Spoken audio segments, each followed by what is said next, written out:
In this box is the new, just-released Wouxun KG-XS30G mobile GMRS radio, and buy2aradios.com sent this radio to me at no cost so that I could review it, and that's exactly what I'm going to do now. The price for the new Wouxun KG-XS30G mobile GMRS radio is $120 of monies. And for your clicking pleasure, I will put an affiliate link direct to this radio in the information section of this video that you can use to purchase one for yourself, or just look up more details about it, because I will probably forget something very important. So when you purchase the new Wouxun KG-XS30G mobile GMRS radio, in the box, you will receive a user manual 101 pages long and printed with a large, easy-to-read font and written in perfect English, just as one would expect from buy2aradios.com, which is based right here in these United States of America. And although the radio is assembled by the smooth and supple hands and tiny fingers of child laborers housed in the luxury slave camps of China, all of the documentation and the after-sales support for the radio comes from buy2aradios.com headquarters in Rock Hill, South Carolina. Anyway, the manual explains how to install the radio, how to use the radio, and it even goes into some detail about how GMRS works and even some of the GMRS rules.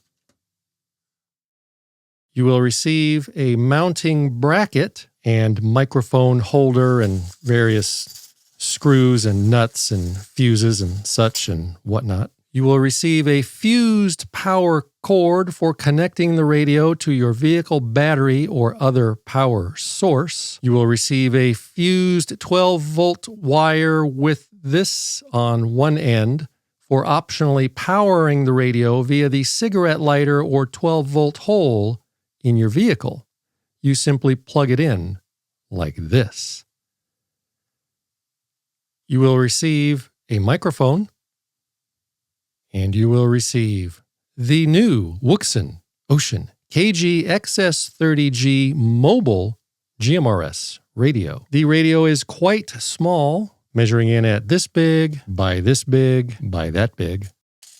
On the top, you will find a very loud speaker. On the rear, you will find a standard SO239 hole for connecting to a standard PL259 antenna wire. Some heatsink fins for heat dissipation. Behind this flap, you will find an extension speaker hole. And behind this door, you will find a hole for connecting a programming cable. I will discuss that more momentarily. On the front, you'll find just a few fairly large, easy-to-use control buttons, including 3 customizable and programmable function buttons. You'll find an on-off button and a volume control knob and 2 LED indicator lights. On the microphone, you will find the standard array of control buttons, a button lock switch, and a switch to turn the backlight for the buttons off and on. On the top, you will find a volume control knob to control the volume of the speaker that resides within the microphone, and 2 LED indicator lights. And on the side, you will find the push-to-talk trigger and a programmable button. The buttons are large enough so that most normal-sized people will have no problems using them. But if you have giant diabetes swollen meat mitts, you might struggle with them, but you're probably used to struggling with things. And just in case I have not already made it clear enough, this is a GMRS radio. That means that this radio transmits only on GMRS channels, and it cannot be unlocked, as far as I know. If you know how to unlock it, let me know, and I'll make you famous. The radio can also receive commercial FM radio and all frequencies between 400 and 479 gigahertz. And I should also point out that due to FCC's regulations, because this is a mobile radio, the FCC's does not allow it to transmit on GMRS channels 8 through 14. You can listen to those channels, but you cannot transmit on them. Do not blame Wouxun Wouxun for that. Instead, you should blame our overlords at the FCCs. The radio has 400 memory slots for storing custom channels like repeaters or receive-only channels for listening to. And as mentioned only moments ago, the radio does come with a 12-volt cigarette lighter plug, meaning that it's safe to just plug it into the cigarette hole in your vehicle for power. And the radio has a power status memory, meaning that if the radio is powered on, when you unplug it or turn your vehicle off or otherwise cut power to it, the next time you plug it back in or start the vehicle back up, the radio will remember and it will be on. If the radio was turned off when you cut power, then when you reconnect it to power, the radio will be in the off state because it remembers its last power state. And you can use this either as a mobile radio in your vehicle or as a base station at your house. To do that, you'll need either a 12-volt DC power supply, or you can plug it into the cigarette lighter hole that many high-quality power stations have. I currently have this very radio connected to my Jackery Explorer power station, and it can power the radio for days. I will put an affiliate link to both the 12-volt DC power supply that I use and the Jackery power station that I'm using for this radio right now in the information section of the video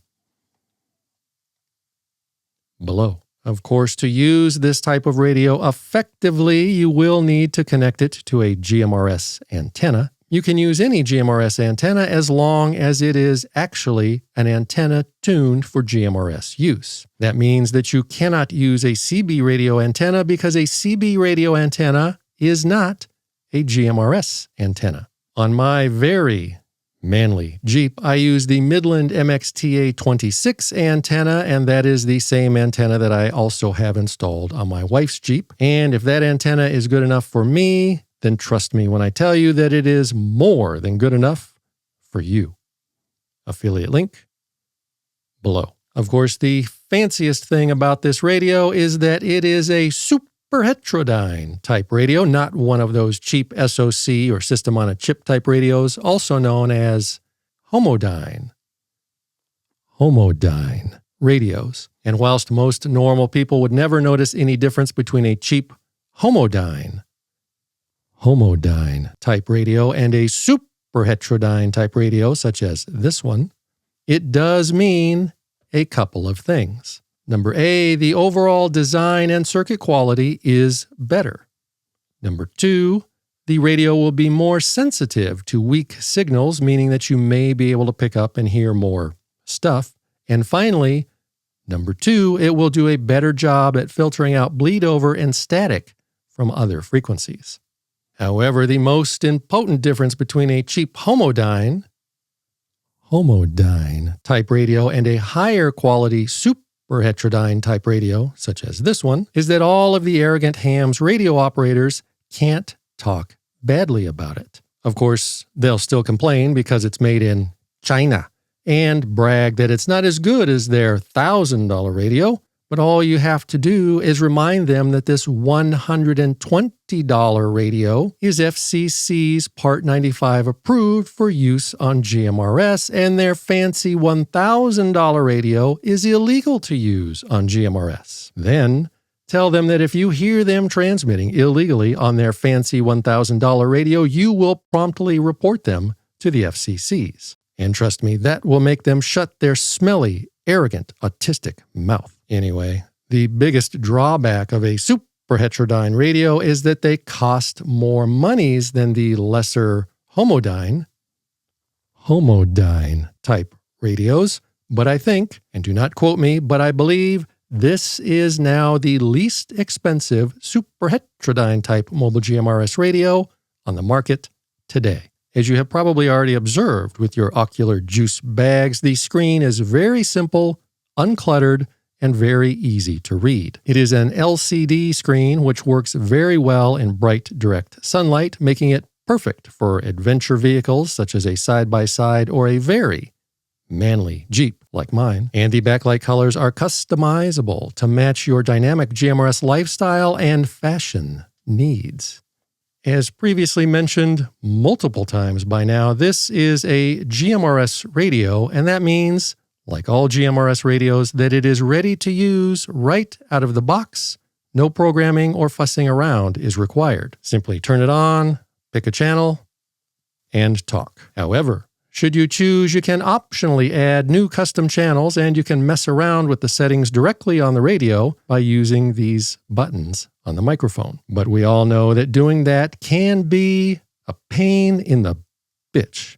So for a more pleasurable programming experience, you can optionally download and use the free software made just for this radio, available at the buy2aradios.com website. To do this, you will need a programming cable such as this one with a USB-C's plug on one end and an RJ45 jack on the other. This is a PCO003 type cable, which will cost around 15 or 20 monies. And I will put an affiliate link to this cable in the more information section of the video below, should you decide to purchase one. The radio has a frequency counter option. This option will detect what frequency and codes or tones are being used by any nearby radio.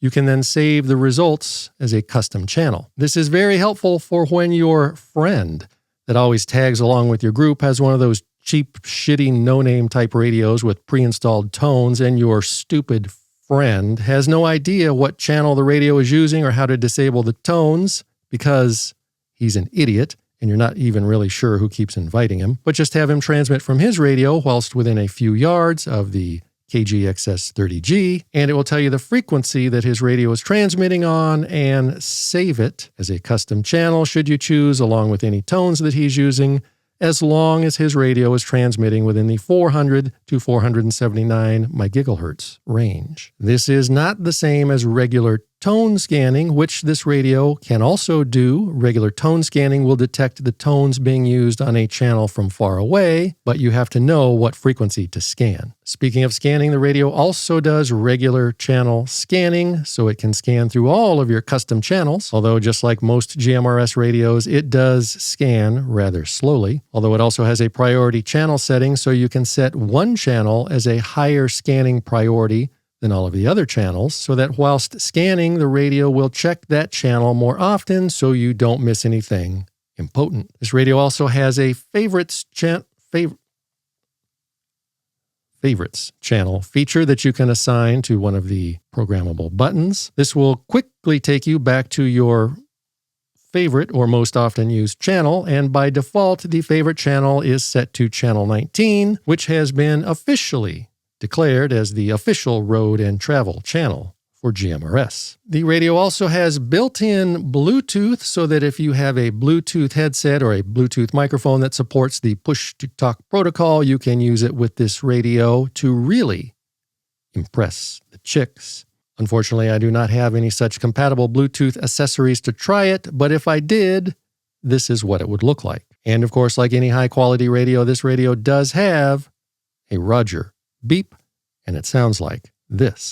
Wouxun says that this radio outputs up to 20 watts of RF electricities, but when used as directed, and by that I mean when using this radio in a vehicle whilst driving down the highway, off-roading, side-by-siding, etc., there is no difference in FARs between 10 watts and 40 watts that any human ears will ever notice. But the box does say up to 20 watts, and any true redneck American will demand every last drop of those 20 watts because they paid for up to 20 watts. And as you can see with your very own ocular juice bags on GMRS channel 16, this radio is outputting just over 17 watts, which is plenty good enough for any red-blooded redneck American. So should you purchase the new Wouxun KG-XS30G mobile GMRS radio? My friend, if you are looking for a good quality, low-cost, super heterodyne GMRS radio to use in your vehicle or at home as a base station, then the Wouxun KG-XS30G might just be the GMRS radio for you.